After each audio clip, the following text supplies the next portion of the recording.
Hello friends, नमस्कार। Welcome to my channel. बहुत बहुत स्वागत है आप लोगों का हमारे चैनल एजुकेशनल एकेडमी पे। ठीक है, तो कल जो मैंने पढ़ाया था वो पीडीएफ अभी नहीं पहुंच पाई है, थोड़ा सा टाइम नहीं मिल पा रहा है। ठीक है, तो मैं वो पीडीएफ कल तुम लोगों को सेंड कर दूंगी। ठीक है, कल संडे है, कल छुट्टी रहेगी मेरी, तो कल सेंड कर दूंगी आप लोगों की पीडीएफ। ठीक है, आज की और कल की। ठीक है, आज की प्रैक्टिस की और कल की प्रैक्टिस की, यानी कि प्रैक्टिस सेट नंबर 5 और 6 का।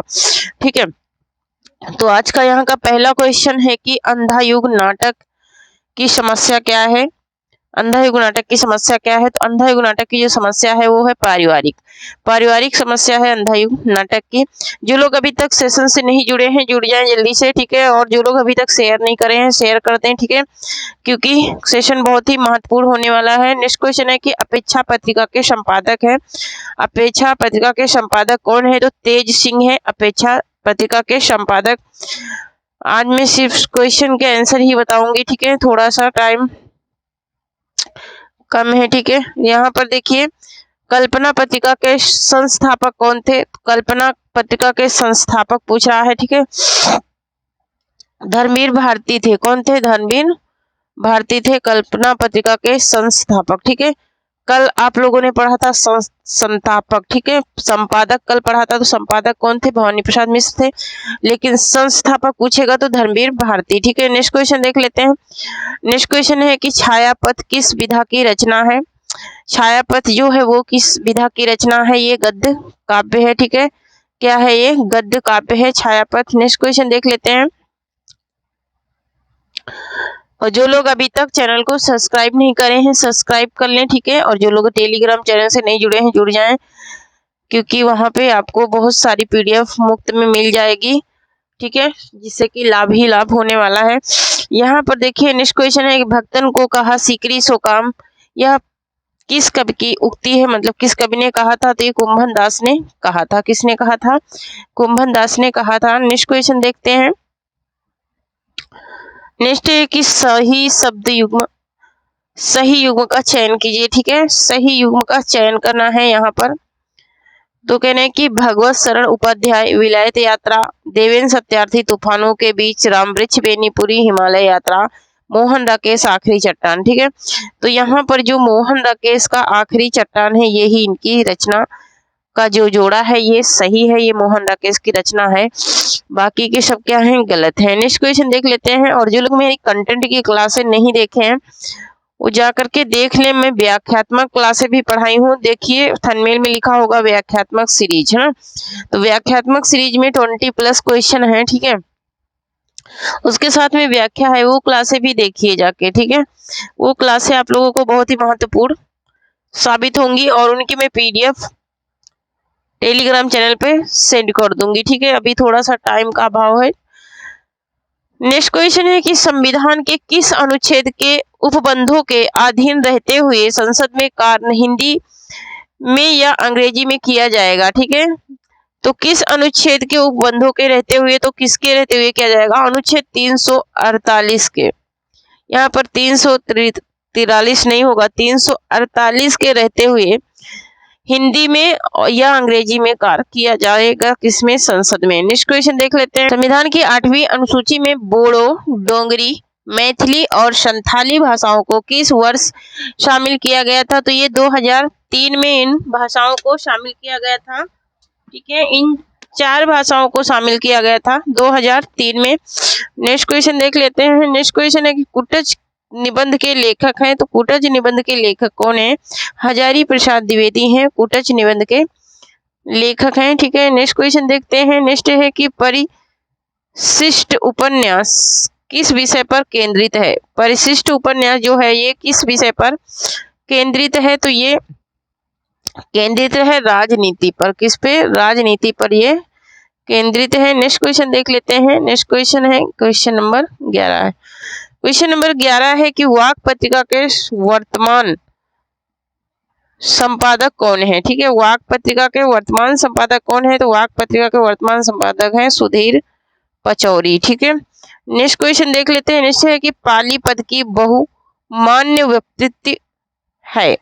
बहुमान व्युत्पत्ति क्या है? पर्याय है, पर्याय, पर्याय, पलियाली और पली, ठीक है, पलियाली और पली। ये ऑप्शन नंबर सी इसका क्या हो जाएगा, राइट आंसर हो जाएगा। नेक्स्ट क्वेश्चन देख लेते हैं। नेक्स्ट है कि पाली भाषा के सर्वप्रधान व्याकरण है। पाली भाषा के सर्वप्रधान व्याकरण कौन है? तो पाली भाषा के सर्वप्रधान व्याकरण है कात्यायन, ठीक है। नेक्स्ट क्वेश्चन देख लेते हैं। नेक्स्ट है कि रचना की दृष्टि से क्रिया के भेद हैं। तो रचना की दृष्टि से जो क्रिया के भेद हैं वो हैं दो। एक है सकर्मक क्रिया, एक है सकर्मक क्रिया और दूसरी है अकर्मक क्रिया, दूसरी है अकर्मक क्रिया, ठीक है। अगर अर्थ के आधार पे पूछेगा तो अर्थ के आधार पे 5 होते हैं। यहाँ पर देखिए नेक्स्ट क्वेश्चन है कि यारा लावा व व्यंजनों को कहते हैं, इनको क्या कहते हैं? तो इनको अंतस्थ व्यंजन कहते हैं, ठीक है। क्या कहते हैं? अंतस्थ व्यंजन कहते हैं। नेक्स्ट क्वेश्चन है कि सदियों का संताप, सदियों का संताप कवि की कृति है। किस कवि की कृति है? जयप्रकाश कर्दम की, मोहन दास नैमिषारण्य की, ओम प्रकाश वाल्मीकि की, सुशीला टाकभोरे की, ठीक है। किसकी ये कृति है ये पूछ रहा है, तो ये है ओम प्रकाश वाल्मीकि की कृति है। नेक्स्ट क्वेश्चन देखते हैं। नेक्स्ट है कि मन्नू भंडारी ने अपनी किस कृति का स्वयं रूपांतरण किया है? एक सेकंड। मन्नू भंडारी ने अपनी किस कृति का स्वयं रूपांतरण किया है? आपका बंटी, महाभोज, यही सच है या फिर स्वामी का, ठीक है। तो किसका इन्होंने किया था? इन्होंने किया था किसका?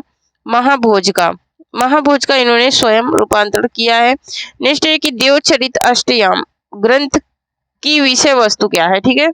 विषय वस्तु पूछ रहा है यहाँ पर, विषय वस्तु क्या है? तो इसकी विषय वस्तु है नायक नायिका के विविध विलासों का वर्णन है। इसमें क्या है? नायक नायिका के विविध विलासों का वर्णन है। नेक्स्ट क्वेश्चन देख लेते हैं। नेक्स्ट है हमारा कि भारत सरकार के शिक्षा मंत्रालय के अधीन वैज्ञानिक, भारत सरकार के शिक्षा मंत्रालय के अधीन वैज्ञानिक और तकनीकी शब्दावली आयोग की स्थापना किस ईस्वी सन में हुई थी, ठीक है। तो ये हुई थी कब? 1961 में हुई थी। कब हुई थी? 1961 में हुई थी। नेक्स्ट क्वेश्चन देख लेते हैं। नेक्स्ट है कि लाठी का शब्द अर्थ, लाठी शब्द का अर्थ सहारा, अर्थ विकास की किस प्रक्रिया के अंतर्गत होता है?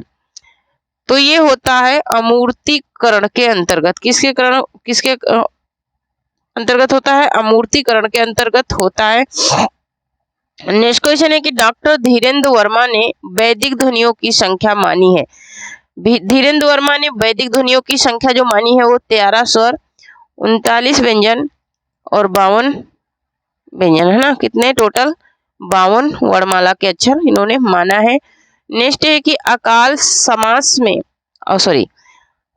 सारस किस कवि का कविता संग्रह है? अकाल सारस जो है वो किस कवि का कविता संग्रह है? ये है केदारनाथ सिंह का कविता संग्रह है। नेक्स्ट क्वेश्चन देख लेते हैं। नेक्स्ट है कि हिंदी का पहला समाचार पत्र उदंत मातरण किस प्रकाशित हुआ? तो ये कब प्रकाशित हुआ था? प्रकाशन वर्ष पूछ रहा है इसका, तो प्रकाशन वर्ष है इसका सन 1826 ईस्वी।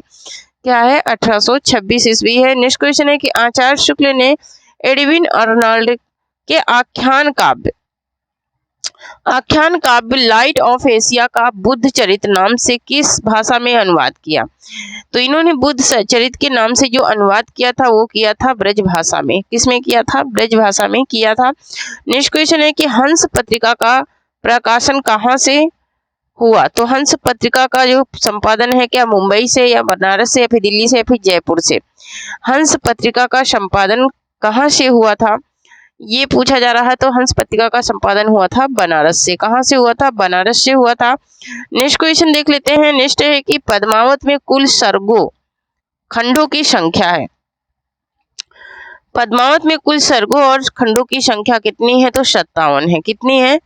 57 है। नेक्स्ट क्वेश्चन देखते हैं। नेक्स्ट है कि ब्रज भाषा हेतु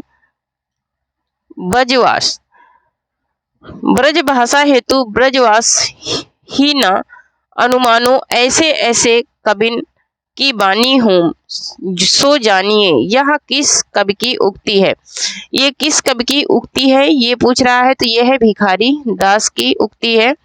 नेक्स्ट क्वेश्चन देख लेते हैं। नेक्स्ट है कि बोलगा से गंगा विधा की दृष्टि है, मतलब बोलगा से गंगा जो रचना है वो कौन से विधा में लिखी गई है ये पूछ रहा है। तो यह एक क्या है? कथा है। क्या है? कथा है, मतलब कि कहानी है। किसकी है? तो राहुल संकृत्यायन की है। नेक्स्ट है कि आचार्य रामचंद्र शुक्ल ने किस रचना को ध्वनि काव्य माना है? आचार्य रामचंद्र शुक्ल ने किस रचना को ध्वनि काव्य माना है? तो सूरकृत भ्रमर गीत को माना है। नेक्स्ट क्वेश्चन देख लेते हैं। झोपड़ी से राजभवन तक के लेखक कौन है? मोस्ट इंपोर्टेंट है, तो माता प्रसाद हैं इसके लेखक। कौन है? माता प्रसाद हैं इसके लेखक। नेक्स्ट क्वेश्चन है कि राजभाषा नियम 1976 में कुल कितने नियम हैं? 1976 में कितने नियम हैं ये पूछ रहा है, तो कितने हैं? 12 नियम है टोटल। ठीक है, हमारी कंटेंट की क्लासें देखेंगे तो ये सारी चीजें आप लोगों को पता चल जाएंगी। नेक्स्ट क्वेश्चन है हमारा कि उच्चतम न्यायालय उच्च न्यायालयों में अधिनियमों विधायिकों आदि के लिए प्रयोग की जाने वाली भाषा का उल्लेख संविधान के किस अनुच्छेद में है? तो ये संविधान के किस अनुच्छेद में है ये तो सबको ही पता होगी ये बात। ये है अनुच्छेद 348 में है, इन सारी भाषाओं का जिक्र हुआ है 348 में। ठीक है, और 343 में किसका जिक्र हुआ है जरा कमेंट में बता देना। ठीक है, कमेंट आप लोग करते नहीं हो, किसी भी क्वेश्चन का आंसर नहीं बताते हो। ठीक है, कितना भी पूछती रहो नहीं बताते हो। यहाँ देखिए, हिंदी की वैज्ञानिक एवं तकनीकी शब्दावली के निर्माण हेतु संस्कृत शब्दों को प्राथमिकता देते हुए उपयोगी शब्द ग्रहण किए जाते हैं। कौन से उपयोगी शब्द ग्रहण किए जाते हैं? किसकी प्राथमिकता दी जाती है? तो सभी मान्यता प्राप्त भारतीय भाषाओं से। ठीक है, सभी मान्यता प्राप्त भारतीय भाषाओं से। ठीक है, देख रहे हैं क्वेश्चन कैसे घुमा घुमा के दे रहा है। ठीक है, यहाँ पर देखिए, यहाँ पर है कि मानक हिंदी व्याकरण में कारक वह व्याकरण कोटि है जो क्या है? जो संज्ञा अथवा सर्वनाम पद का क्रियापद से संबंध व्यक्त करता है, वही है। क्या है? जो संज्ञा एवं सर्वनाम शब्द से क्रियापद का संबंध व्यक्त करता है वही है इसकी कोटि। ठीक है, नेक्स्ट क्वेश्चन देख लेते हैं। नेक्स्ट है कि साक्षात रस मूर्ति। साक्षात रस मूर्ति कवि को कहा गया है? किस कवि को कहा गया है साक्षात कवि मूर्ति? रस मूर्ति किस कवि को कहा गया है ये पूछा जा रहा है, तो ये कहा गया है घनानंद को। नेक्स्ट क्वेश्चन है कि राघव चेतन का संबंध है। राघव चेतन का संबंध किससे है? तो राघव चेतन का संबंध है पद्मावत से। नेक्स्ट क्वेश्चन देख लेते हैं। नेक्स्ट है कि कमायनी के आनंदवाद से का दार्शनिक आधार है। कमायनी का जो आनंदवाद वो है क्या?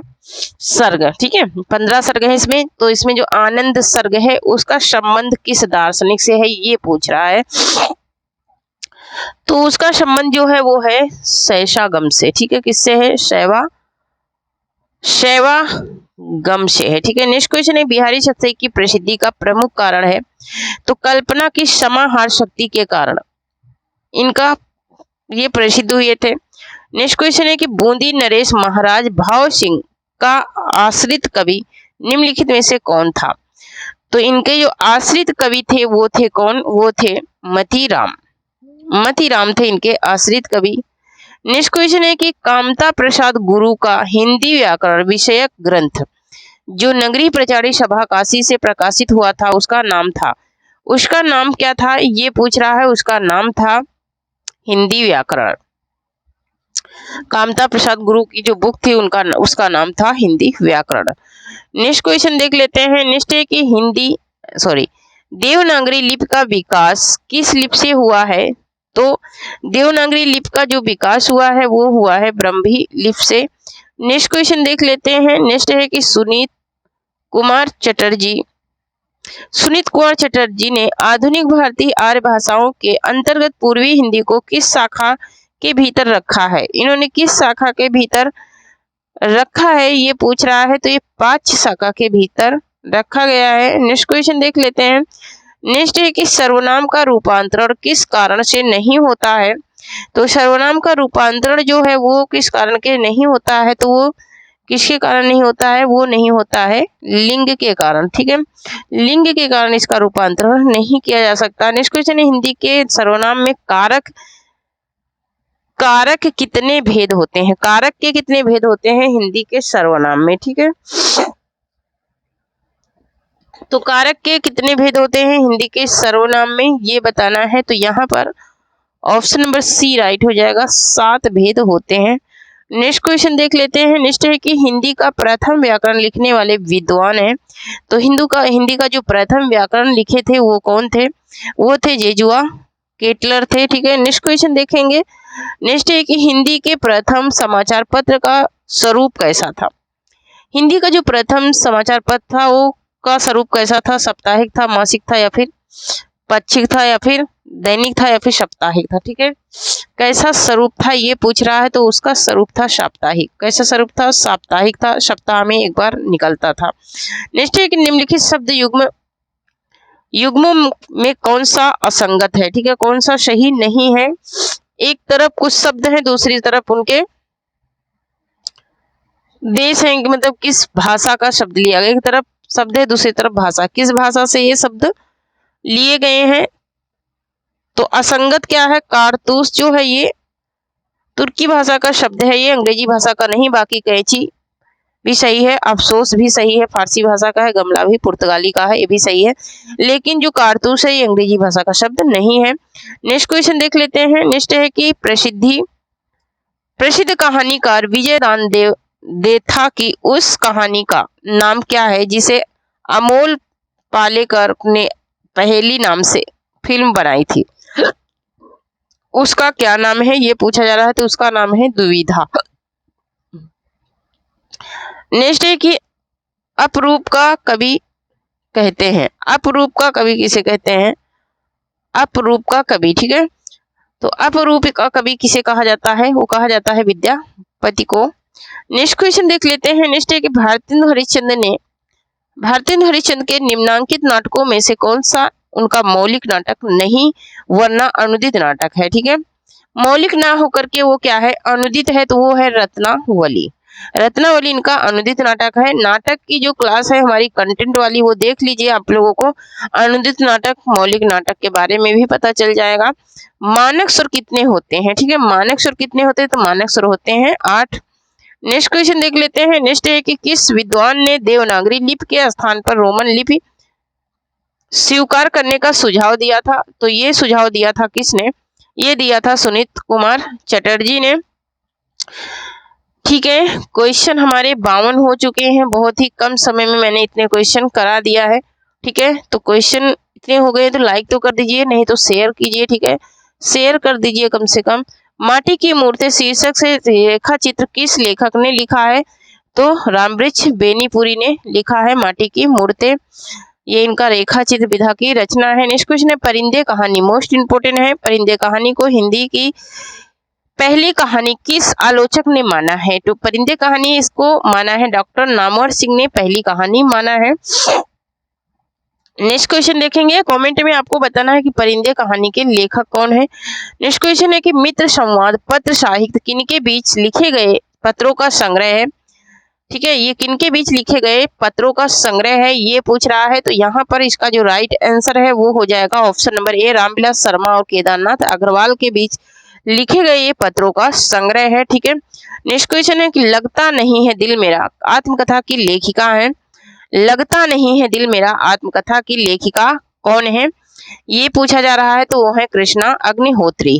कृष्णा अग्निहोत्री की ये रचना है लगता नहीं है दिल मेरा। नेक्स्ट क्वेश्चन है कि हिंदी जाति की अवधारणा के पुरस्कर्ता कौन है, तो हिंदी जाति की अवधारणा के पुरस्कर्ता है रामविलास शर्मा है।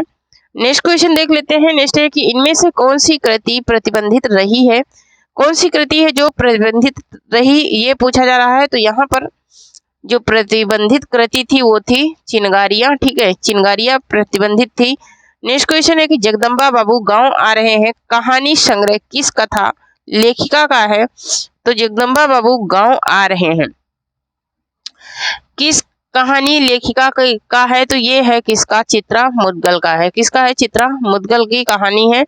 नेक्स्ट क्वेश्चन है कि इनमें से कौन सी भाषा संविधान की 8वीं अनुसूची में नहीं है? ठीक है, संविधान की 8वीं अनुसूची में कौन सी भाषा नहीं है? तो भोजपुरी को अभी तक मान्यता नहीं है। नेक्स्ट क्वेश्चन है कि विस्मय यह आश्चर्य किस रस का अस्थाई भाव है? तो विस्मय या आश्चर्य जो है वो है अद्भुत रस का अस्थाई भाव है। नेक्स्ट क्वेश्चन देख लेते हैं। नेक्स्ट है कि आचार्य रामचंद्र शुक्ल के अनुसार सूर काव्य की ऐसी कौन बड़ी भारी विशेषता है जो तुलसी में उनकी नहीं है? ठीक है, कौन सी ऐसी विशेषता है जो तुलसी में नहीं पाई जाती है? तो वो है नवीन प्रसंगों की उद्भावना। नवीन प्रसंगों की उद्भावना है।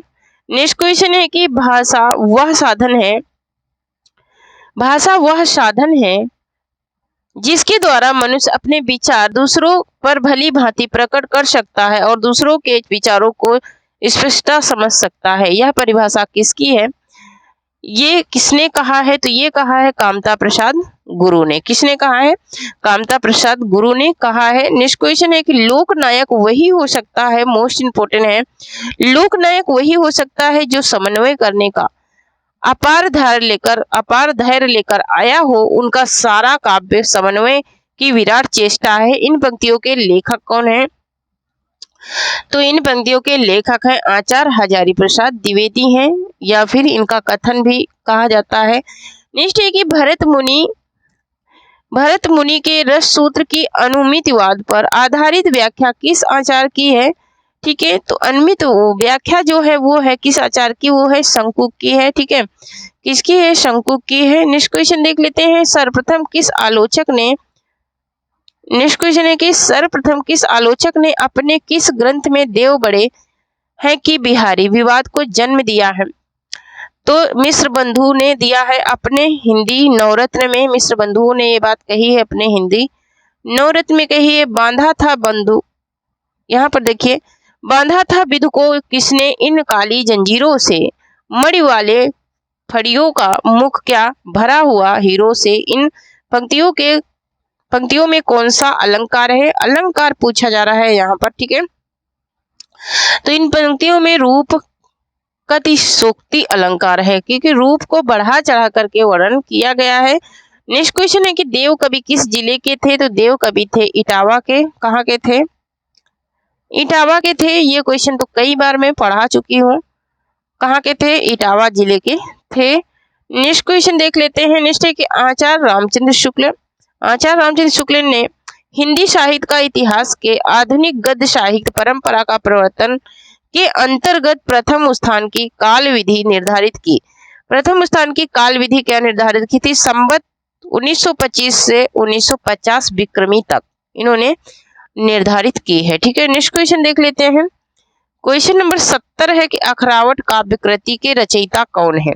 तो अखरावट काव्य कृति के रचयिता कौन है? तो कौन है? जयसी है। ठीक है, कौन है? जैसी है। नेक्स्ट क्वेश्चन देख लेते हैं। आल्पिन और गमला किस विदेशी भाषा के शब्द हैं?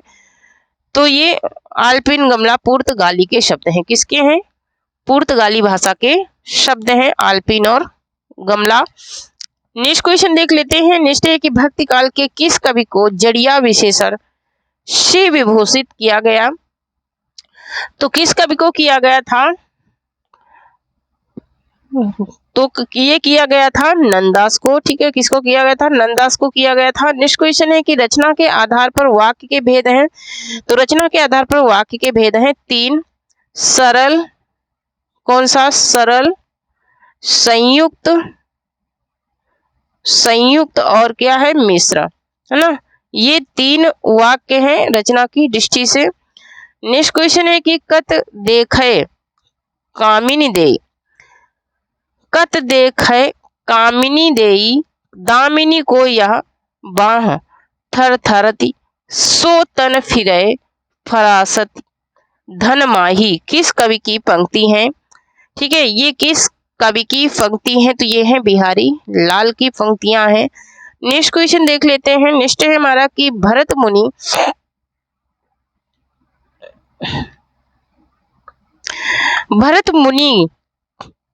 कि रस सूत्र की अनुमितवाद पर आधारित व्याख्या किस आचार की है? तो अनुमितवाद पर जो आधारित व्याख्या है वो किस पर है? तो वो है शंकुक पर। ठीक है, शंकुक ने किया, ये क्वेश्चन रिपीट हुआ है। नेक्स्ट है कि सर्वप्रथम किस आलोचक ने अपने किस ग्रंथ में देव बड़े बिहारी का विवाद, ये तो अभी भी मैंने बताया है। ठीक है, वापस से ये मिश्र बंधु विनोद ने अपने हिंदी नवरत्न में किया है। नेक्स्ट क्वेश्चन है कि यहाँ पर ये भी क्वेश्चन रिपीट हो गया है। ठीक है, ये भी क्वेश्चन रिपीट हो गया है। ठीक है, ऑप्शन नंबर बी इसका राइट आंसर है। हाँ, ये भी रिपीट हुआ है। देव किस जिले के हैं? इटावा के हैं। ये भी रिपीट हो गया है। और यहाँ पर आचार्य रामचंद्र शुक्ल, ये भी आचार्य रामचंद्र शुक्ल ने हिंदी साहित्य का इतिहास के आधुनिक काल को, ये भी रिपीट हुआ है। संवत 1925 से 1950, यहाँ पे टाइम नहीं खराब करेंगे। ये भी क्वेश्चन रिपीट हुआ है, तो जयसी का है। ठीक है, ठीक है, यहाँ से देखते हैं क्वेश्चन नंबर 75 से। ठीक है, हिंदी के मध्यकाल का भक्ति आंदोलन भारतीय चिंतन धारा का स्वाभाविक विकास है। यह किस कवि की पंक्तियां हैं? ठीक है, ये किस कवि की पंक्तियां हैं? ये हैं आचार्य हजारी प्रसाद द्विवेदी की पंक्तियां हैं। 2-3 क्वेश्चन उसमें कैसा रहता ना, पीडीएफ बनाने में आगे पीछे हो गया। ठीक है, यहाँ देखिए दंडी के काव्य शास्त्री ग्रंथ का नाम है। दंडी के काव्य शास्त्री ग्रंथ का नाम क्या है? तो है काव्य दर्श। नेक्स्ट क्वेश्चन देख लेते हैं। सन 1954 में प्रकाशित नई कविता पत्रिका के संपादक हैं। तो जो सन 1954 में वो कौन है? जगदीश गुप्त हैं। नेक्स्ट क्वेश्चन देख लेते हैं। नेक्स्ट है कि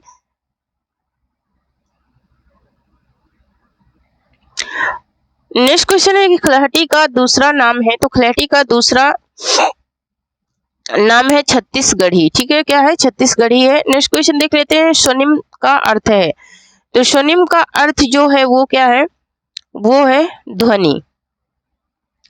नेक्स्ट क्वेश्चन है कि गोस्वामी तुलसीदास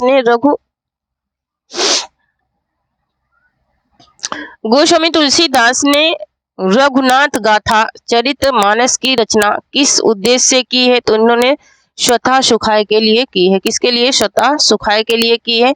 नेक्स्ट क्वेश्चन है विरुद्धों का सामंजस्य विषयक सिद्धांत किसने प्रतिपादित किया? तो ये सिद्धांत प्रतिपादित करने वाले कौन है? वो है कौन? रामचंद्र शुक्ल हैं।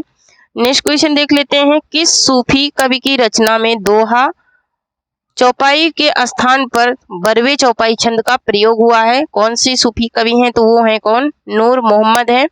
नेक्स्ट क्वेश्चन देख लेते हैं। नेक्स्ट है कि भट्ट लोलट द्वारा संपादित मत कौन सा है? तो भट्ट लोलट द्वारा जो संपादित मत है वो है उत्पत्तिवाद। नेक्स्ट क्वेश्चन देख लेते हैं। नेक्स्ट है कि काव्य शोभाकरण धर्मांकरात प्रक्षेपते उक्ति के लेखक हैं। ठीक है, ये उक्ति के लेखक कौन है? तो वो हैं दंडी। नेक्स्ट क्वेश्चन देख लेते हैं। नेक्स्ट है कि सदल मिश्र की भाषा की विशेषता है। तो पूर्वीपन की विशेषता है इनकी भाषा में। नेक्स्ट क्वेश्चन देख लेते हैं। कविता की तीसरी आंख के रचनाकार कौन है? तो हमारी जो शॉर्ट वीडियो है उसमें भी ये क्वेश्चन है। ठीक है, तो यहाँ पर देखिए कविता की तीसरी आंख किसका है? तो ये है प्रभाकर छोत्री का। ठीक है, किसका है? प्रभाकर छोत्री का है। नेक्स्ट क्वेश्चन देख लेते हैं। नेक्स्ट क्वेश्चन, भक्ति काल को हिंदी काव्य का स्वर्ण युग सर्वप्रथम किसने कहा है? तो ये कहा है गियर्सन ने। नेक्स्ट क्वेश्चन देख लेते हैं। हिंदी के काव्य भाषा पारक समीक्षक का नाम है। काव्य भाषा पारक समीक्षक का नाम है रामस्वरूप चतुर्वेदी। नेक्स्ट क्वेश्चन देख लेते हैं। नेक्स्ट है कि संवेदनात्मक ज्ञान और ज्ञानात्मक संवेदन सूत्र के प्रयोक्ता हैं। सूत्र के प्रयोक्ता कौन है? तो वो है मुक्ति बोध है। नेक्स्ट क्वेश्चन देख लेते हैं। नेक्स्ट क्वेश्चन है कि आचार्य रामचंद्र शुक्ल ने किस कवि को कठिन काव्य का प्रेत कहा है? किस कवि को? तो इन्होंने केशव दास को कहा है कठिन काव्य का प्रेत। नेक्स्ट क्वेश्चन देख लेते हैं। नेक्स्ट है कि वाक्यम रसात्मक काव्यम काव्य परिभाषा के प्रयोक्ता हैं। तो वाक्यम रसात्मक काव्यम ये किसने कहा था? ये कहा था आचार्य विश्वनाथ ने। नेक्स्ट क्वेश्चन है कि तुलसी चंदन घिसे के लेखक हैं। तुलसीदास चंदन घिसे किसके रचना है? तो ये है हरिशंकर परिशाई की रचना है। नेक्स्ट क्वेश्चन देख लेते हैं। नेक्स्ट है कि कुट्टी चट्टान नामक से हिंदी के किस साहित्यकार ने निबंध लिखे हैं? किस साहित्यकार ने निबंध लिखे हैं? तो लिखे हैं कौन? आज्ञे ने। नेक्स्ट क्वेश्चन देख लेते हैं, बांगरू किस उपवर्ग की बोली है? बांगरू जो है वो किस उपवर्ग की बोली है? तो ये है पश्चिमी हिंदी की। नेक्स्ट क्वेश्चन देख लेते हैं, नेक्स्ट है कि उदय भानचरित के लेखक हैं। उदय भानचरित के लेखक कौन है? तो इंशाअल्लाह खां है। रानी केतकी की कहानी का नाम ही है दूसरा उदय भानचरित। नेक्स्ट क्वेश्चन है कि अमन का राग के लेखक कौन है? तो अमन का राग जो है वो है शमशेर बहादुर सिंह का है। ठीक है, किसका है? शमशेर बहादुर सिंह का है। नेक्स्ट क्वेश्चन देख लेते हैं, नेक्स्ट है कि काल क्रमानुसार इन रचनाओं का क्रम इंगित कीजिए। ठीक है, क्रम क्या करना है? मिलाना है। ठीक है, कौन सा क्रम इसमें सही है? तो यहाँ पर मृगावती, पद्मावती, पद्मावत, मधुमालती और चित्रावली, इन्हीं का क्रम क्या है? सही है। नेक्स्ट क्वेश्चन देख लेते हैं, नेक्स्ट क्वेश्चन है कि प्रकाशन वर्ष के अनुसार निम्नलिखित आत्मकथाओं का सही अनुक्रम है। जो आत्मकथाएं हैं उनका सही अनुक्रम क्या है? तो यहाँ पर इसको थोड़ा सा छोटा करना पड़ेगा, तो यहाँ पर इसका सही अनुक्रम क्या हो जाएगा ये पूछ रहा है। तो अर्ध कथानक, टुकड़े टुकड़े दास्तान, आज के अतीत मुड़ मुड़ कर देखता हूँ, यही इसका क्या हो जाएगा? सही अनुक्रम हो जाएगा। मैंने कल कहा था कि मेरी टॉपिक वाइज सारी क्लासें आपको मेरे चैनल पे मिल जाएंगे, सभी विधाओं से मिल जाएंगी जिनकी प्रैक्टिस टॉपिक वाइज हुई है। ठीक है, और कंटेंट भी आपको टॉपिक वाइज मिल जाएंगे, ऐसा नहीं है। ठीक है, तो वहां पर मेरे चैनल पे जाइए और पढ़िए। स्पर्श व्यंजनों को उच्चारण स्थान के आधार पर कितने वर्गों में बांटा गया है? किसकी बात हो रही है? स्पर्श व्यंजन की 5 वर्गों में बांटा गया है। एक तो है का से मां तक, कहां तक? का से मां तक, ये 5 वर्गों में इनको क्या किया गया है? बांटा गया है। ठीक है, नेक्स्ट क्वेश्चन देख लेते हैं, नेक्स्ट है हमारा कि प्रकाशन वर्ष के अनुसार निम्नलिखित महाकाव्यों का सही अनुक्रम बताइए। ठीक है, महाकाव्यों का सही अनुक्रम बताना है। तो क्वेश्चन नंबर 100 आ गया है, तो 100 में से तक लगाइए। प्रिय प्रवास, साकेत, कामायनी और उर्वशी, यही इसका क्या है? सही क्रम है। नेक्स्ट क्वेश्चन देख लेते हैं,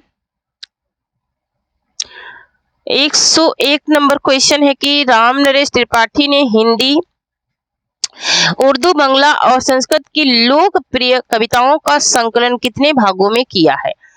ठीक है, ये कितने भागों में किया है? लोकप्रिय का तो 8 भागों में किया है इन्होंने। नेक्स्ट क्वेश्चन देख लेते हैं, नेक्स्ट है कि इनमें से कौन सा भाववाचक संज्ञा है? तो बचपन जो है ये भाववाचक संज्ञा है। नेक्स्ट क्वेश्चन है कि निजवाचक सर्वनाम का प्रयोग किस वाक्य में हुआ है? तो निजवाचक, यह मेरी निजी पुस्तक है, इसी में हुआ है निजवाचक सर्वनाम का प्रयोग। ठीक है, निजवाचक सर्वनाम का प्रयोग। ठीक है, आप भला तो जग भला ये संबंध है। आज अपनापन कहाँ है, ये भी निश्चयवाचक है। सपनों से क्या छिपना, तो ये क्या है? प्रश्नवाचक है। ठीक है, नेक्स्ट क्वेश्चन देख लेते हैं, नेक्स्ट है कि भूतकाल के कितने भेद हैं? भूतकाल के कितने भेद हैं? तो भूतकाल के जो भेद हैं वो पूछ रहा है, तो भूतकाल के टोटल भेद पूछ रहा है, तो टोटल भेद हैं 6। ठीक है, नेक्स्ट क्वेश्चन है हमारा कि कवि शब्द का स्त्रीलिंग क्या है? मोस्ट इंपोर्टेंट है, तो कवि शब्द का स्त्रीलिंग हो जाएगा कवयित्री। नेक्स्ट क्वेश्चन देख लेते हैं, पवन संधि, पवन का संधि विच्छेद क्या होगा? तो पवन का संधि विच्छेद हो जाएगा पोधन अन हो जाएगा। अगर पावन होता तो पौधन अन हो जाता। यहाँ पर अयादि स्वर संधि है। ठीक है, नेक्स्ट क्वेश्चन है कि यथाशक्ति शब्द में कौन सा समास है? तो यथाशक्ति में क्या है? अव्ययी भाव समास है, क्योंकि इसका जो प्रथम पद है वो क्या है? प्रधान है। नेक्स्ट क्वेश्चन, कविता में मुक्त छंद का प्रयोग किसने आरंभ किया? तो निराला ने आरंभ किया था। नेक्स्ट क्वेश्चन देख लेते हैं, नेक्स्ट क्वेश्चन है कि मधुर मधुर मेरे दीपक जल में कौन सा भाव व्यक्त हुआ है? ठीक है, 10वीं की हिंदी मीडियम बुक में ये कविता है, बहुत ही अच्छी कविता है, मधुर मधुर मेरे दीपक जल। इसमें कौन सा भाव व्यक्त हुआ है ये पूछा जा रहा, तो यहाँ पे विरह और रहस्य का भाव व्यक्त हुआ है। नेक्स्ट क्वेश्चन देख लेते हैं, नेक्स्ट है कि हिमाद्री तुंग श्रृंग से क्या है? हिमाद्री तुंग श्रृंग से क्या है? ठीक है, तो यहाँ पर ये प्रणय गीत है। ये क्या है? प्रणय गीत है। ठीक है, प्रणय गीत है ये। नेक्स्ट क्वेश्चन देख लेते हैं। जी हाँ हुजूर, मैं गीत बेचता हूँ। मोस्ट इंपोर्टेंट है। जी हाँ हुजूर, मैं गीत बेचता हूँ किस कविता की पंक्ति है? ये पूछा जा रहा है। तो ये पंक्ति है गीत फरोश की। नेक्स्ट क्वेश्चन देख लेते हैं। नेक्स्ट क्वेश्चन है कि जनतंत्र का जन्म किस कवि की रचना है? तो ये है दिनकर की रचना। नेक्स्ट क्वेश्चन देख लेते हैं। इनमें से आंचलिक कथाकार हैं, तो आंचलिक कथाकार कौन है? फरीश्वरनाथ रेणु है आंचलिक कथाकार। नेक्स्ट क्वेश्चन है कि अगलू चौधरी और जुम्मन शेख किस कहानी